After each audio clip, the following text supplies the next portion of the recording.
Welcome to the Vinicius Studio podcast, where music, stories, timeless art, and resonant ideas help us live better, think deeper, and feel more alive. Welcome everybody, this is Vinicius Barbosa Pipa. I am a composer and songwriter. I'm a professor at Berklee College of Music Online and an Emmy nominee. To begin, I want to read you something. Bored Bob has a regular job. It pays okay, but he wishes it paid more. Every morning he gets dressed, grabs a coffee, and commutes to the office. There, he does what he always does. Joins a morning meeting, answers emails, finishes a few tasks on his computer, takes a couple of calls, and counts down the hours. By evening, Bob is home. He showers, eats dinner, and collapses on the couch with his phone. He scrolls a lot. Sometimes he stumbles across videos of people who seem to be living real lives, and it stings a little. He gets that small, sharp pang of jealousy, but it fades quickly. Before he can sit with it or ask why it's there, another clip, another reel, another scroll takes its place. At parties or social gatherings, when someone asks, "What do you do?"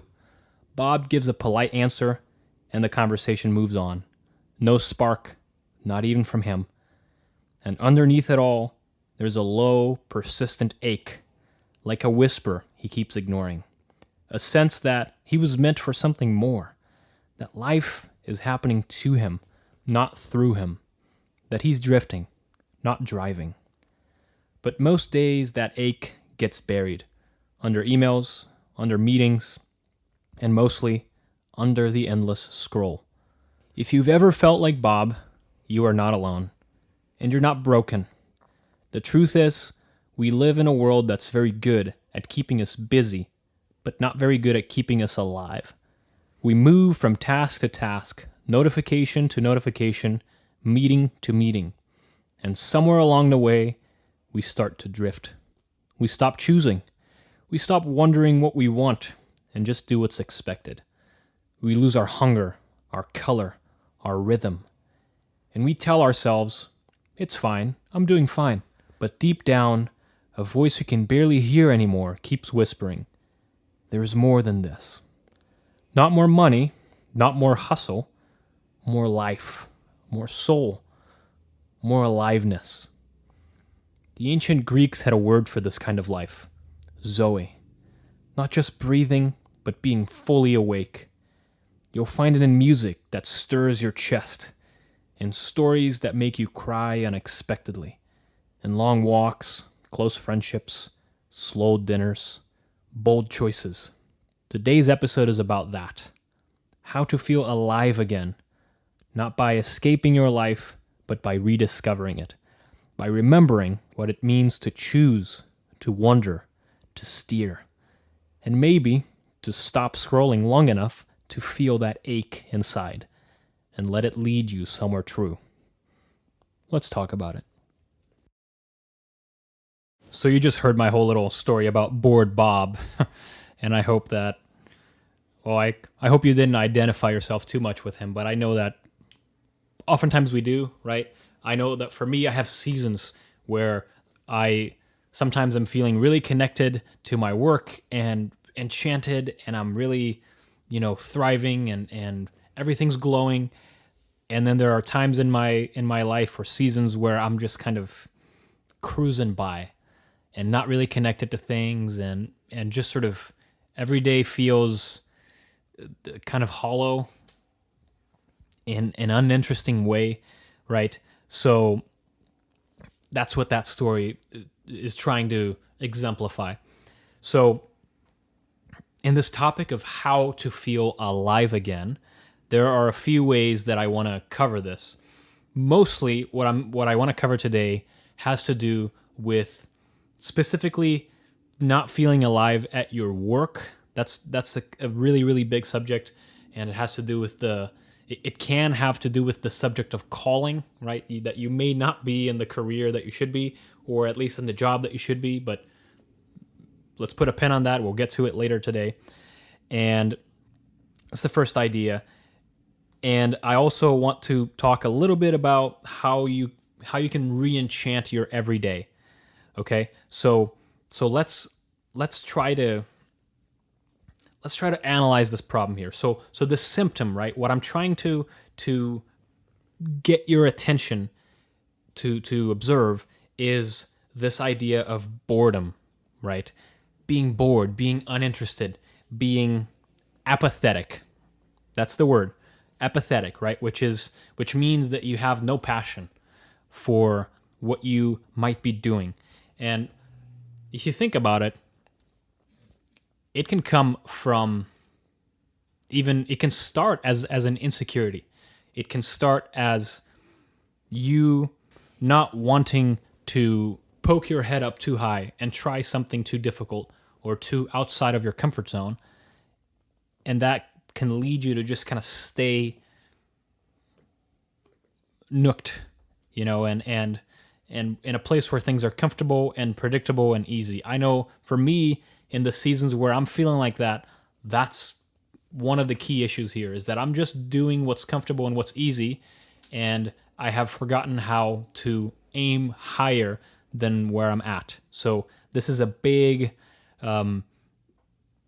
flag here for us to be able to start to analyze this problem. It starts as an insecurity that then develops into apathy, into the lack of passion. And how does it do that? Well, to me at least, when I feel this kind of insecurity where I'm not really trying hard enough to do something greater, to get a bigger project, to launch something new, right? To move to a new place, whatever that might be.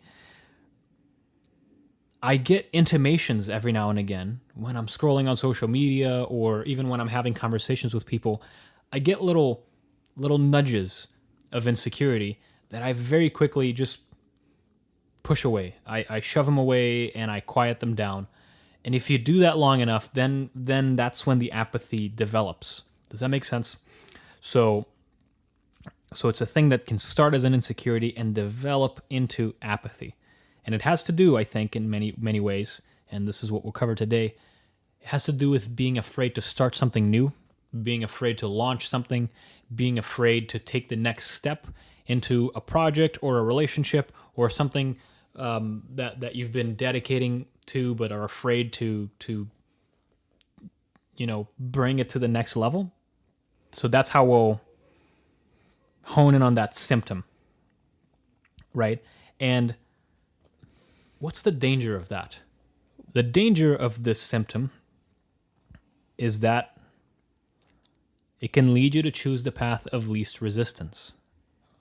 It can lead you to just not go after the things that you may be called to do, right? And that may be at work, or in a relationship, or in a project that you're doing, or even a friendship, whatever it might be. It can lead you to just kind of stay where it's comfortable, where it's safe, and maybe a next step that God may be calling you to do, may be pushing you towards, you're ignoring. You're just kind of staying where you're at. So that's a danger, right? That's a danger. And it risks staying in the state of boredom and apathy, risks stunting your ability to think critically, right? Your ability to perceive things around you that may be exciting, that may be wonder-inducing. This sort of state makes people, especially young people, makes people ripe for the picking for some of the terrible ideologies that are floating around our culture at the moment. A lot of them being taught at university, but not exclusively. You see a lot of it online as well. And you know the kind of ideology I'm describing. It's the kind that points out that political activism aligned to a cause, for example, is the only viable way to live your life and exercise your calling. This sort of thing. And these are floating around, and somebody who is in a state of boredom, a state of numbness, feels like they have no higher calling in life, feels like they have no higher purpose, will grab onto that like a life raft, very quickly, and you want to be careful about that. Again, especially for young people. There's a great author, Dorothy Sayers, that describes maybe the worst case scenario. If you allow this boredom and this apathy to take over your life completely, and I think it's sometimes useful when we're thinking of a vice or a problem in our lives, it might not be too bad right now. It might not have grown into a full-fledged dragon. It might just be a tiny little lizard at the moment, but it might be useful for us to look ahead and think, what's the worst that could happen? If I don't take care of this in 5 years, 10 years, where is it going to lead me to? And listen to this quote, and I think it will help you to visualize that. She says this about the sin of sloth, or we can think about it as apathy. It is the sin that believes in nothing, cares for nothing, seeks to know nothing, interferes with nothing, enjoys nothing, loves nothing, hates nothing, and remains alive only because there is nothing it would die for. We have known it far too well for many years. The only thing perhaps that we have not known about it is that it is a mortal sin. So this idea that the full realization of this boredom, this apathy that you might be feeling in life is not feeling anything at all, not being passionate about anything sufficiently to love it or even to hate it, and believing in nothing, caring for nothing, etc., right? That's where something like this can take you, and that's why I want to talk about it today. That's why we're talking about it, so that we can maybe prevent us from going there. And if that's something happening in your life, so that you can slowly steer the ship and it can take you in a different direction. Okay, so the big thing I'd like to cover in this episode is this idea of boredom, specifically at work.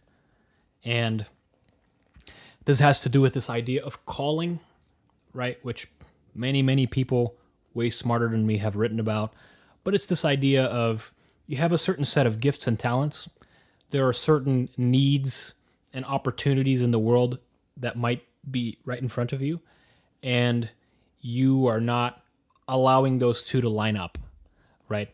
You maybe pursued a job because of the pay, or a career because of the money, or some other motivation that doesn't have to do with your gifts, abilities, your passions, and the realistic opportunities in front of you. That has to be taken into account also, right? So you want to try to connect all these threads and aim them at the same direction.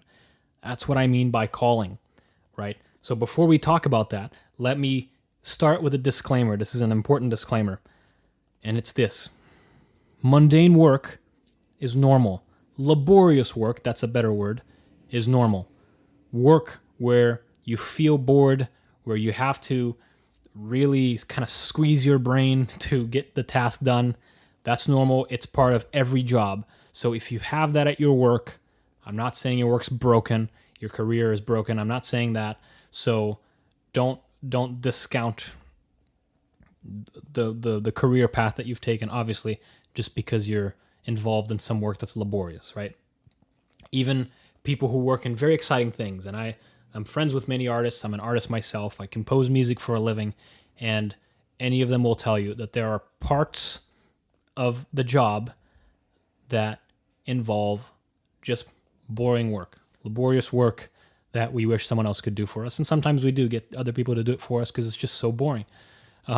So remember that, okay? Don't be thinking that you need to quit your job and get some other crazy career because you're bored at a spreadsheet that you're working on. I do spreadsheets all the time as well. The other thing to think about is this. We often focus on the results, which is good, but we don't focus on the process. And I want to submit to you that developing discipline for working hard on something that might be boring or laborious is good for us. It's good for our souls and our minds, and it ennobles us. So don't discount that kind of work right away, and don't immediately interpret it as a red flag that your career is not going where it should. But all of those things aside, if nobody, including you, finds your work interesting, that's a red flag, right? Most people don't burn out from working too hard. They burn out from working on the wrong thing. And that's what I'm talking about here. So if you're bored, apathetic, not feeling connected to the work that you do, it may be the case that your gifts and talents and what you've chosen to do career-wise are not in alignment.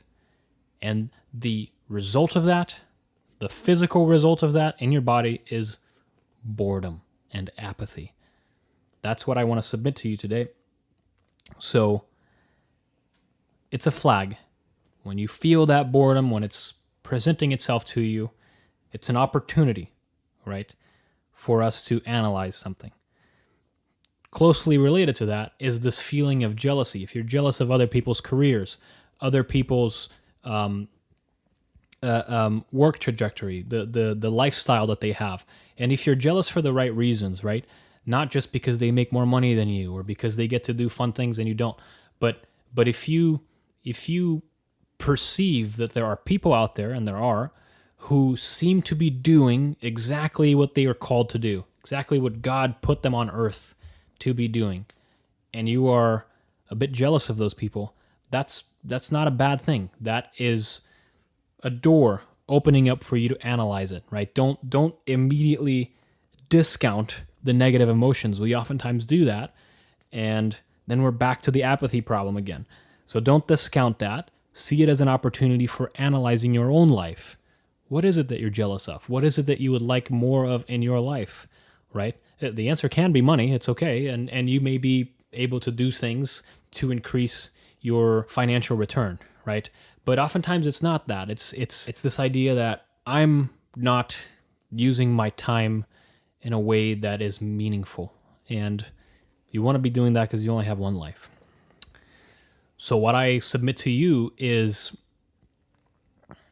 an encouragement to explore your calling.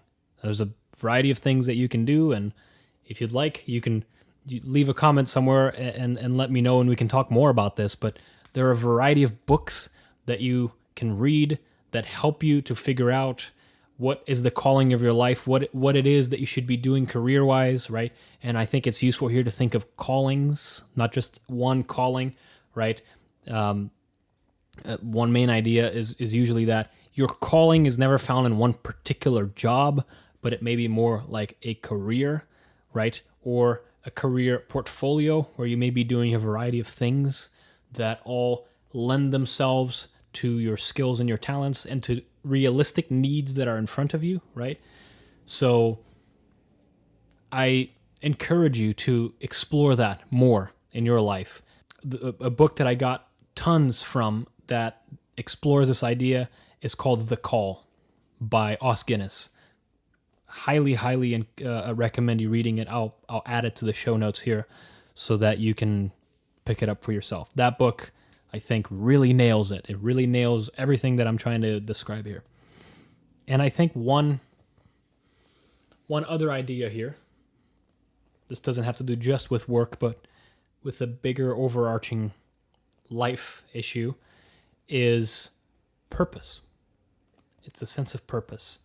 If you are in a place in life where you don't feel like you have a sense of purpose, then it may be causing this apathy that you may be experiencing. And related to that is this idea of being afraid to dream, right? I find myself oftentimes in that place where I'm afraid of dreaming. I'm in the career that I think I should be. I'm doing the work I think I should be, but I'm afraid of dreaming bigger, of pursuing bigger things in what I am doing. And I find myself from time to time in seasons like that, and apathy begins to show its ugly head again, and I have to weed it out. And usually the way to weed it out is to try to do something above my pay grade, something difficult, something scary, right? So with that in mind, let's think about some things that you can do to re-enchant the everyday. Okay? So, to re-enchant your everyday, to feel alive again on a day-to-day basis, right? First of all, it's important to note that there is no kind of quick fix solution where you pull a lever or you press a button and you immediately feel alive. If there is one, I haven't found it, and that's not what I'm going to try to give you today. But with that in mind, I think first and foremost, being enchanted, being open to feeling alive every day is a posture of the heart. And I think it starts with humility. It starts with assuming that you don't know everything, with expecting people to surprise you, to teach you something, and expect the same of just the simplest experiences, like walking out the door, right? A big enemy of that is if your heart is always in a posture of suspicion. Being open to enchantment or wonder every day is also about realizing what's already there. We take so much in our life for granted until it gets taken away. A major one here is health, right? I recently went through something relatively small, but I had a back issue where it prevented me from doing a variety of things, and I looked at people just living carefree with their great backs, and I felt jealous because of what had been taken away from me, this mobility of my lower back, right? Thankfully, I'm almost completely healed now, but it makes you realize how much you had, right? And you didn't even notice it until it got taken away from you. One issue with modern life is that it gives us endless novelty without any wonder. So one of my recommendations for feeling alive more often, stop scrolling so much if that's something you do all the time. Reduce your screen time. I recently turned my phone into a dumb phone, my iPhone, into a dumb phone, where I downloaded an app that kind of took away all the icons, all the colors, all the fancy stuff, and now my phone just looks like a boring old phone. And that helps me. It helps me to not want to use it so much. A parallel to that is that I try not to bring it into the bedroom with me when I go to sleep, so that it's not the last thing I see before falling asleep, and the first thing I see when I wake up, right? I want other things to be occupying my mind as I fall asleep and wake up. And what I suggest is not a dopamine fast, but I do suggest looking for quote unquote good dopamine, right? Maybe make a list of small, ordinary things that spark joy or stillness in you, right? Coffee with a friend, making music, taking walks in the early morning, silence. This is a place where great works of art really help. And I talked about this in the first episode about music, but works that invite you to dive in, to interact with its layers, to come back to them over and over again, right? Great music, a great book, something that you can devote your attention to 100%. A good TV show, a good movie, right? Put your phone away and focus on it. See all the nuances, all the details, right? We've so lost the ability to do that. And if you gain it, you will gain so much. Your life will become so much richer. I promise you. Speaking of attention is key. Notice what catches your attention. Do you still have the ability to devote your attention to something 100%? Or are you always distracted, half doing multiple things at a time, right? Gaining that ability to focus 100% on a task, on a conversation, on reading, whatever. That enriches your life tremendously, right? Listen to this quote by G.K. Chesterton. I just love it, and I think it exemplifies the type of posture of the heart that we need for this kind of enchantment. Quote, "The sun rises every morning. I do not rise every morning, but the variation is due not to my activity, but to my inaction. Now, to put the matter in a popular phrase, it might be true that the sun rises regularly because he never gets tired of rising. His routine might be due not to a lifelessness, but to a rush of life. The thing I mean can be seen, for instance, in children when they find some game or joke that they especially enjoy. A child kicks his legs rhythmically through excess, not absence, of life. Because children have an abounding vitality, because they are in spirit fierce and free, therefore, they want things repeated and unchanged. They always say, "Do it again," and the grown-up person does it again until he is nearly dead.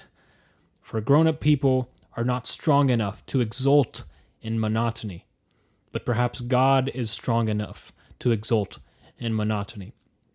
It is possible that God says every morning, "Do it again," to the sun, and every evening, "Do it again," to the moon. It may not be automatic necessity that makes all daisies alike. It may be that God makes every daisy separately, but has never got tired of making them. It may be that he has the eternal appetite of infancy, for we have sinned and grown old, and our Father is younger than we. The repetition in nature may not be a mere recurrence. It may be a theatrical encore.